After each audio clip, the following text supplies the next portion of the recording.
IVF చికిత్సలో 25% భారీ discount, free doctor consultation, free ultrasound scan, logo launch, Andro max advanced male infertility centre ను కూడా ప్రారంభించారు. పూరి జగన్నాథుని రత్న భాండాగారంలోని 3వ గది మరి కాసేపట్లో తెరుచుకోబోతోంది. జస్టిస్ విశ్వనాథ్ రథ్ జగన్నాథ్ ట్రస్ట్ ఏవో అరవింద్ పాడి జిల్లా కలెక్టర్ ఆలయంలోకి ఇప్పటికే ప్రవేశించారు. దానికి సంబంధించి ప్రాసెస్ కూడా జరుగుతోంది. ఇదే అంశంపై మరింత సమాచారం తెలుసుకునే ప్రయత్నం చేద్దాం. ప్రముఖ ఆధ్యాత్మికవేత్తలు మనతో పాటు లైవ్ లో ఉన్నారు. ప్రముఖ ఆధ్యాత్మికవేత్త బ్రహ్మశ్రీ రాజన్ గారు, అలాగే చిలుకూరు శ్రీనివాసమూర్తి గారు లైవ్ లో ఉన్నారు. వాళ్ళని అడిగి మరిన్ని డీటెయిల్స్ తెలుసుకుందాం. నమస్తే బ్రహ్మశ్రీ రాజన్ గారు. నమస్తే చిలుకూరు శ్రీనివాసమూర్తి గారు. ముందుగా రాజన్ గారు మీరు చెప్పండి, మరి కాసేపట్లో పూరి జగన్నాథ స్వామి రత్న భాండాగారానికి సంబంధించి 3వ గది తెరుచుకోబోతోంది. దీనికి ఒక టైం ని ఫిక్స్ చేశారు. అంటే 9:51 నుంచి మధ్యాహ్నం 12:15 వరకు ఒక ముహూర్తం ఫిక్స్ చేశారు. ఈ ముహూర్తానికి ఉన్నటువంటి ప్రత్యేకమైన ఏమైనా రీజన్స్ ఉన్నాయా? హలో రాజన్ గారు చెప్పండి. ఈ ముహూర్తం అనేది అభిజిత్ ముహూర్తాన ఈ ముహూర్తం ఫిక్స్ చేశారమ్మా. ఈ ముహూర్తమును అది కూడా దైవ ప్రశ్నతో వేసి దైవ అనుగ్రహంతోని ఈ ఒక ముహూర్తాన్ని ఫిక్స్ చేసినట్టుగా మనకు కనపడతా ఉంది. ఈ 3వ గదిని అంటే ఇప్పుడు 2 గదులు కూడాను ఓపెన్ చేసినట్టుగా 3వ గది కూడాను తెరవాలనుకుంటే అది కొద్దిగా ప్రమాదకరంగా ఉంటుంది అనేసి మనకు తెలుస్తా ఉంది. సో దీనికోసం అంటూ ప్రత్యేకంగా నిన్న రాత్రి నుంచి మొన్న రాత్రి నుంచి 4 రోజుల నుంచి కూడాను పూరి జగన్నాథునికి కావలసినటువంటి సుదర్శన యాగము మరి గరుడ యాగము లాంటివి చేసుకుంటూ మర్మముతోని ఈ యొక్క కార్యక్రమానికి ముందు వేదిలారు. ఆ స్వామివారికి రహస్యమైనటువంటి ప్రశ్న వేసి స్వామి దగ్గర నుంచి ఆ ప్రశ్న వచ్చినటువంటి ఉత్తరంతోనే వీళ్ళు ముందు ఈ ముహూర్తాన్ని ఫిక్స్ చేస్తున్నట్టుగా మనకి ఇక్కడ ఖరారుగా కనపడుతుంది. ఈ యొక్క 3వ గదులో ఈ 2 గదుల కన్నా 10 రెట్లు రెట్టింపులు అయినటువంటి సంపద ఉన్నట్టుగా అక్కడ ఉన్నటువంటి శాసనాల ప్రకారంగా మనకు కనపడతా ఉంది. ఉన్నటువంటి విధి విధానం ప్రకారంగా ఆ శాసనం ప్రకారంగానే అక్కడ ప్రక్రియలు జరగబడుతుంది. కాబట్టి ముందు చర్యలతోనే ఆ ఒక డాక్టర్స్ ఉండటం కానీ, స్నాక్స్ ఉండటం కానీ అనేక రకమైనటువంటి ప్రక్రియతో వాళ్ళు వెళ్ళటం అనేది జరుగుతుంది. కూడా దేవస్థానం మంత్రి ఉండటము, మరి అదేవిధంగా కలెక్టర్ గారు ఉండటము, మరి అక్కడ RBI వాళ్ళు కూడా అక్కడ ఉండటము, అనేక మంది కూడా ఉండి వారి ఒక పరిరక్షణలోనే ఇది ఒక కార్యక్రమాలను కూడా అక్కడ జరగటం అనేది జరుగుతుందమ్మా. అలాగే నారాయణమూర్తి గారు మీరు చెప్పండి, ప్రత్యేక పూజలు నిర్వహించి లోపలికి వెళ్లారు, మరి కాసేపట్లో ఆ గదిని తెరచబోతున్నారు. దీనికి సంబంధించి అక్కడ అసలు ఎటువంటి సంపద, ఎంత విలువైన సంపద దాగి ఉంది అనేది ఇప్పుడు మనకు సస్పెన్స్ గా మారుతోంది. పురాణాలు ఏం చెప్తున్నాయండి, ఎంత విలువైన సంపద అక్కడ దాగి ఉంది?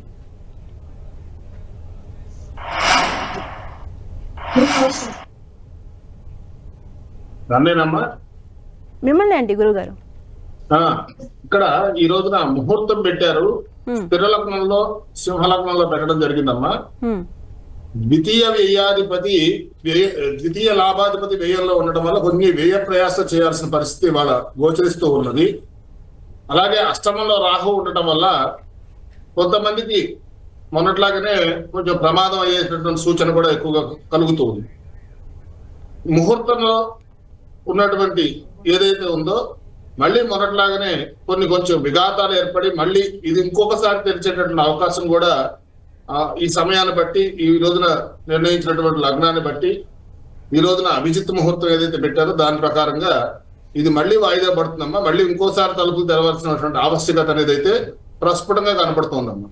అంటే నారాయణమూర్తి గారు ఇవాళ ఈ గది తలుపులు తెరుచుకోవని చెప్తున్నారా? శ్రీనివాసమూర్తి అవునమ్మా. దీనికి ఇవాళ తలుపులు తెరుచుకుంటాయి. కొన్ని ప్రమాద సంఘటనలు అయితే సూచన ఉంది.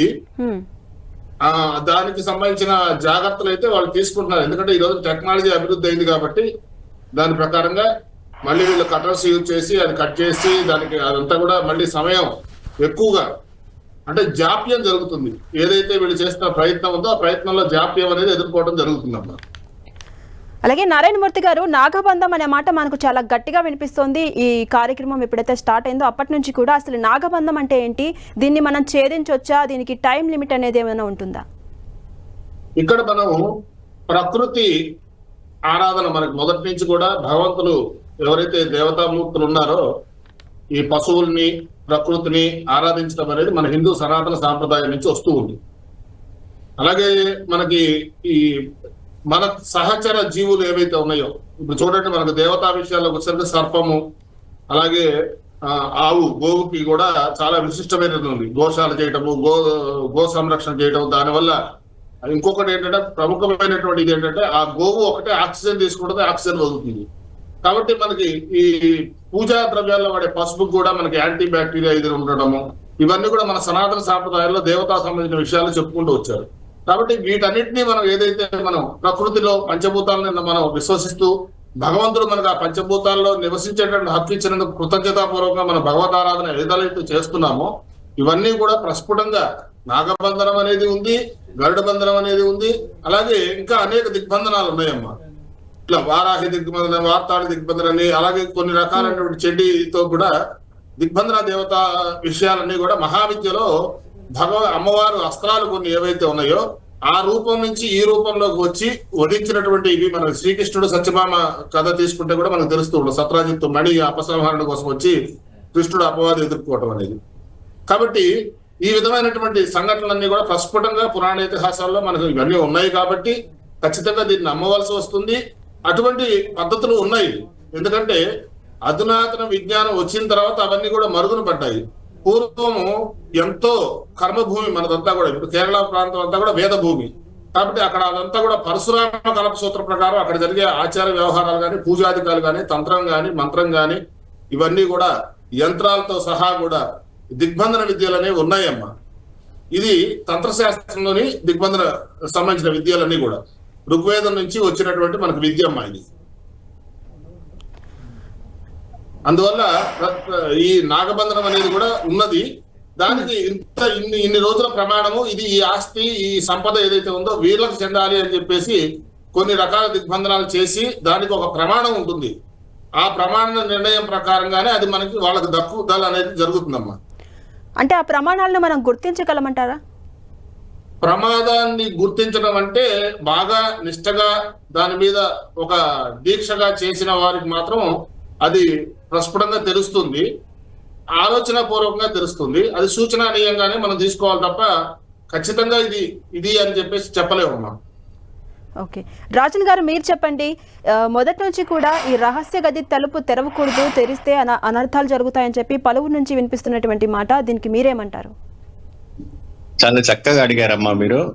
ఇది చాలా అద్భుతమైనటువంటి ప్రశ్న. ఇది ఎటువంటి అయినా కూడా దైవ ప్రశ్న లేనిది, దైవ అనుగ్రహం లేనిది ఒక పూచి పుల్ల కూడా అడుగు వేయడానికి మనకు అధికారం లేదు అక్కడ ఏమ్మా. సో ఈ యొక్క తాంత్రిక విధానంతో గాని, తంత్ర సాధనతో గాని అనేక రకమైనటువంటి అపరూప సంపదను దాంట్లో దాచిపెట్టారు మన 3వ గదిలో. ఆ 3వ గదుల నుంచి ఇది వరకు మనకు పెద్దవాళ్ళందరూ కూడా చెప్తున్నారు, పురాణం నుంచి కూడా ఏదైనా కూడాను వస్తు మనము భగవంతునికి చెందినప్పుడు అది ఎటువంటి కూడాను మనకు ఎవరి పాలు కూడా పడకుండా అనేక రకమైనటువంటి యక్షిని, రాగిని, ఢాగిని, శంకిని, మరి ఇటువంటి ఒక వాసుకి, మన తర్వాత ఆదిశేషు లాంటి ఒక బంధన వేసి దాన్ని బంధన చేసేవాళ్ళు. ఎందుకంటే ఆ ఒక భద్రతతో జాగ్రత్త ఉండేది. ఆ రోజుల్లో ఏంటంటే గుడి తప్ప అక్కడ ఊరు జనాల్లో ఊరు ఎక్కడో ఉండేది, గుడి ఊరు బయట ఉండేదమ్మా. ఎప్పుడైనా కూడా ఇంటి గుడి చుట్టూ ఊరు ఉండేది కాదు. ఎందుకంటే దానికంటూ ఒక క్రమశిక్షణ, ఒక మడి ఆచారం అనేది బాగా ఉండేది ఏమండి. కాబట్టి ఈ ఒక్క ఆచారం ప్రకారంగా ఆ ఒక బండిపోటు దొంగలు కానీ ఇతర వాళ్ళంతా వచ్చి ఆ ఒక ఆలయంలో ఉన్నటువంటి నేలమాలికలన్నీ కూడా దోచుకోవడానికి అవకాశం ఉంటుందని చెప్పి ఇటువంటి అన్ని చేశారు. ఈ రోజున ఇది తెరిసేందుకుగా ప్రయత్నం చేసే ఒక విషయంలో వాళ్ళు విఫలం అవుతారా లేదా విజయం అవుతారా అన్న అంశం పైన ఈ ఒక కార్యక్రమము ఆ ఒక పూరి జగన్నాథుని ఒక ఆధీనంలో, బలరాముని ఒక ఆధీనంలో, ఆ సుభద్ర ఒక అనుగ్రహంతో పైననే ఇక్కడ జరగబడుతుందని మనకు తెలియబడుతుందమ్మా. అలాగే రాజన్ గారు, పూరి జగన్నాథ్ రత్న భాండార్లో 3 గదులు మాత్రమే కాదు, ఇంకొక రహస్య గది, అందులో ఒక సొరంగ మార్గం కూడా ఉందని చెప్తున్నారు. ఇది ఎంతవరకు వాస్తవం? ఇది 100% పరమ సత్యం అమ్మ. అక్కడ వచ్చేసి నిషా గణపతి అని ఒకటి ఉంటుందమ్మా. ఆ నిషా గణపతి అనేది ఆ ఒక నిషా గణపతి వెనక సైడ్ నుంచి వెళ్ళారంటే దాదాపు 3-3.5 కిలోమీటర్ల దూరాన మీకు సొరంగ రహస్యం ఉన్నట్టుగా అక్కడ ఉన్నటువంటి శాసనాల పత్రాలు రాగి రేకులో లిఖించబడినట్టుగా మనకు అక్కడ ఉన్నట్టు ఒరిస్సా శాస్త్రం మనకు చెప్తా ఉంది. ఏమండి ఆ 3 కిలోమీటర్ లోపల కూడా అనంతమైనటువంటి సంపద, అంటే ఇప్పుడు కనిపించేది ఒకటి 5 భాగం మాత్రం ఇంతవరకు ఉంటే ఆ ఒక 3 కిలోమీటర్ లోపున ఉన్నటువంటి ఆ సొరంగ రహస్యాలు అనంతమైనటువంటి సంపద కూడా ఉండబోతుంది. ఆ రోజుల్లో ఏంటంటే రాజులు భక్తితో సమర్పించుకో, ఇప్పుడు చూడండి సాధారణమైనటువంటి ఒక భక్తుడు కూడా ఆ స్వామివారికి ఏదైనా సమర్పించుకోవాలంటే మినిమం లేదన్నా కూడా ఒక 1,116 రూపాయలైనా సమర్పించుకున్నామంటే ఒక శక్తి ఉంటుంది, వారికి తృప్తి కలుగుతుంది. అటువంటి ఒక చక్రవర్తులు మహారాజులు వీళ్ళంటే ఏంటంటే వాళ్ళ యొక్క ప్రేమతోని భక్తితోని అనంతమైనటువంటి అర్ధరాజ్యాన్ని కూడా బంగారాన్ని సమర్పించి ఇంకా భద్రపరచాలని చెప్పి ఆ గుడి కింద ఉన్నటువంటి ఒక సొరంగాలు కూడా తవ్వి దాంట్ నుంచి వెనక నుంచి ముందు భాగం దాకా ఈ 3 గదులుగా చేసినట్టుగా మనకు నిర్ధారణ అవుతున్నాయమ్మా. అలాగే రాజన్ గారు, ఈ సంపదని అలాగే ఆ సొరంగ మార్గాన్ని మనం ఛేదించగలమంటారా? ధారాళంగా మనం ఛేదించగలుగుతామమ్మా. ఇప్పుడు ఉన్నవంటి లేటెస్ట్ టెక్నాలజీ కావచ్చు, ఇప్పుడు ఉన్నవంటి పరివేషణమైన వంటి ఒక మిషన్స్ తోని, వెపన్స్ తోని, స్వామివారి ఒక అనుగ్రహంతోని చక్కగా ఆ ఒక శ్వాస అంటే ఆక్సిజన్ ని తట్టుకునేటటువంటి వ్యక్తులు ఉంటే వెళ్ళొచ్చు. దానికి ముందు దంత సాధన అన్నది అక్కడ రేస్ ఏ విధానంగా ఉన్నాయని చూడాలమ్మా.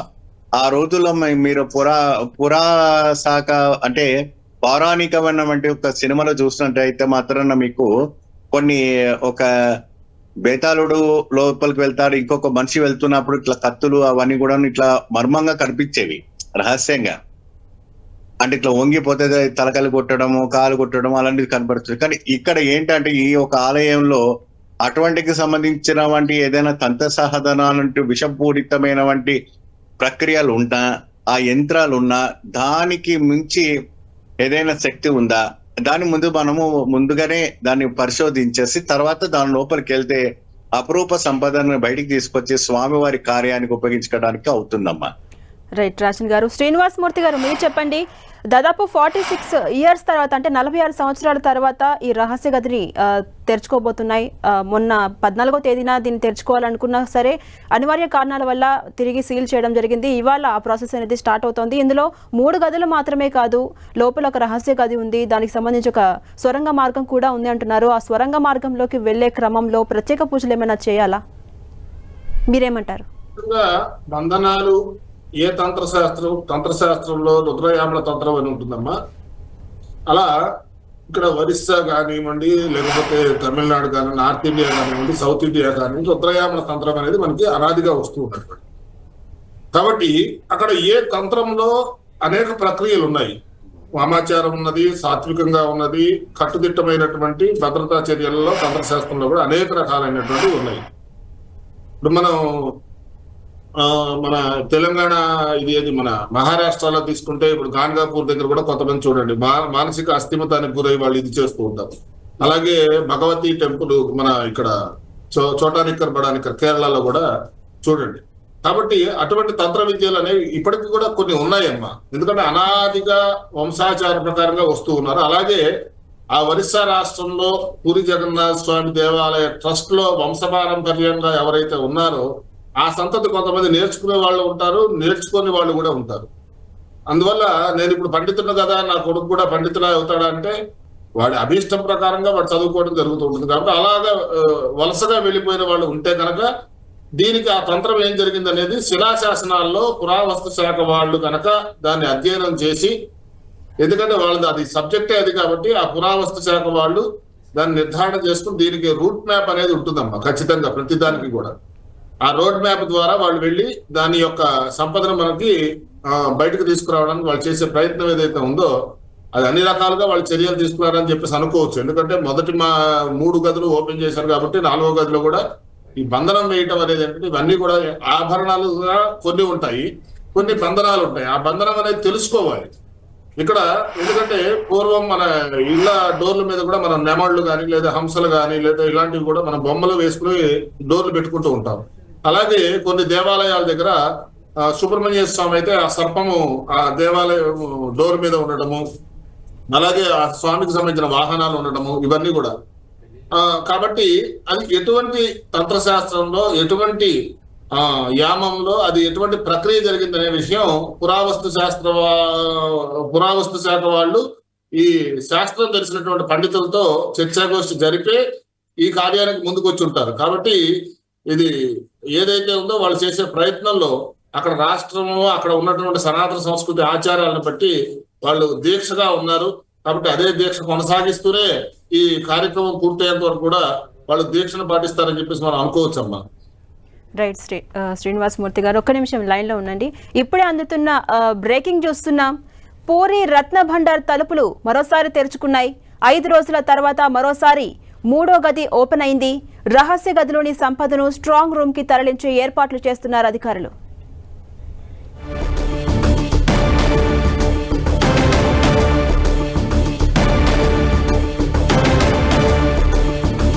పూరి రత్న భండార్ తలుపులు మరోసారి తెరుచుకున్నాయి. 5 రోజుల తర్వాత మరోసారి ఈ 3వ గది ఓపెన్ అయింది. రహస్య గదిలోని సంపదను స్ట్రాంగ్ రూమ్ కు తరలించే ఏర్పాట్లు చేస్తున్నారు అధికారులు.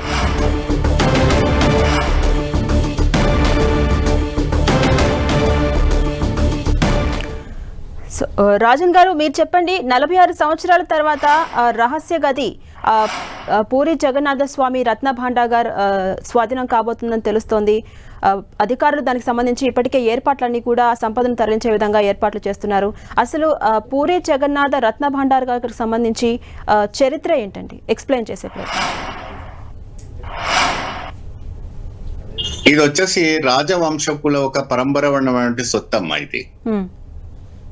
ఎందుకంటే ఎప్పుడైనా కూడా స్వామివారి ఒక రథయాత్రకు జరిగేటప్పుడు బంగారపు చీపురు పెట్టి తోనే వాళ్ళు రథయాత్ర సాధించడం అనేది జరుగుతుంది. ఏమా ఈ యొక్క పరంపర సొత్తు అనేది అనేక రకమైనటువంటి ఒక సంపద, అంటే వజ్రాలు, వైదూర్యాలు, అనేక రకమైనటువంటి దిగ్విజయమైనటువంటి ఒక సంపద అనేది రావటం అనేది జరుగుతుంది. ఇప్పుడు మీరు ఇదివరకు అన్నారు, ఇప్పుడు గది ఓపెన్ చేసుకుంది అంటే స్వామివారి ఒక అనుగ్రహం ఉంటే గానీ ఈ గది ఓపెన్ అవ్వదమ్మా. కాబట్టి ఇప్పుడు గది ఓపెన్ అయింది కాబట్టి దీని ద్వారా అద్భుతమైన ఒక వైబ్రేషన్ ఎలా ఉండబోతుంది అంటే ఇంకా కాస్త లోపలికి వెళ్ళాలి. వీరు వెళ్ళిన తర్వాత అక్కడ ఏం సంపద ఉంది, ఎలా ఉంది, ఆ లోపల ఉన్నటువంటి పెట్టెలు ఓపెన్ చేసే సమయంలో వాళ్ళకి ఆకర్షితమైనటువంటి ఒక శక్తులు ఎలా ఉంటాయో అవంతా కూడా అవగించవలసినటువంటి విషయం ఉంటుంది. వాస్తవానికి అక్కడ లోపల కూడాను ఎవరైతే కూడా ఈ యొక్క తాంత్రికులకు సంబంధించినటువంటి ఒక పూజారులు కూడా ఉండవచ్చు. వారు వేసినటువంటి గరుడ మంత్రంతోని ఇవన్నీ కూడా ఓపెన్ అవుతాయమ్మా. కేవలం తాళంతో ఓపెన్ అయ్యేది కాదు విషయం ఇది. ఇది తంత్ర మంత్ర యంత్రంతోనే ఇది ఓపెన్ అవుతుంది. కాబట్టి దాని తర్వాతనే ఈ తాళంతోని చేయటం అనేది జరుగుతుందమ్మా.